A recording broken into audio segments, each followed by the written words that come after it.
हमारे मेहमान की कहानी है मिट्टी से उठकर आसमान छूने वाले एक ऐसे इंसान की जिसकी जेब में पैसे नहीं थे लेकिन इरादों में तूफान था। गुजरात के बोचासन की धूल भरी गलियों में जन्मा एक गरीब किसान का बेटा जिसके घर में बस इतना था कि बहनों की शादी हो जाए, पर उसकी पढ़ाई, उसके सपने, उसका भविष्य किसी ने नहीं सोचा।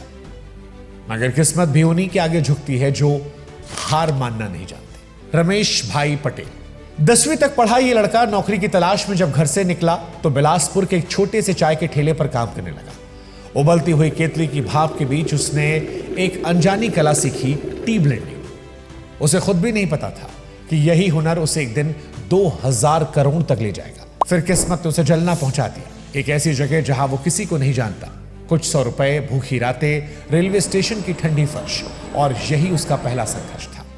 धीरे धीरे एक छोटा सा कमरा मिला और फिर शुरू हुआ असली सफर। एक किराए की साइकिल और थैले में थोड़ा सा चाय पाउडर। ना पहचान, ना सपोर्ट, ना पैसे, सिर्फ हिम्मत और चाय मिलाने का जादू। वो रोज साइकिल पर शहर भर के चाय स्टॉल्स पर जाता, चाय बेचता। लोगों को स्वाद समझ में आया और धीरे धीरे वो भरोसा कमाता गया।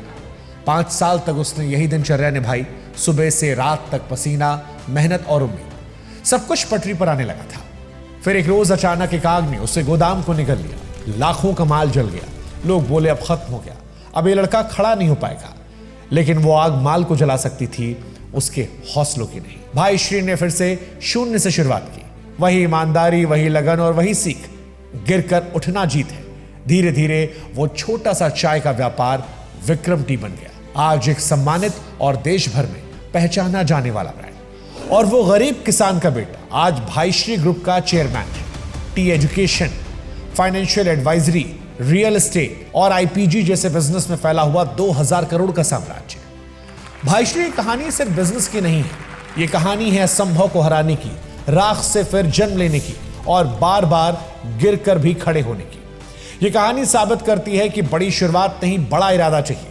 इस इरादे ने एक साइकिल वाले लड़के को देश का बड़ा उद्यमी बनाया है। यह है सचमुच एक कड़क कहानी, एक ऐसे आदमी की जिसने जिंदगी में कभी भी मुश्किलों के सामने घुटने नहीं टेके। और हमें उम्मीद है कि इस पॉडकास्ट से आम लोग भी बहुत कुछ सीख पाएंगे।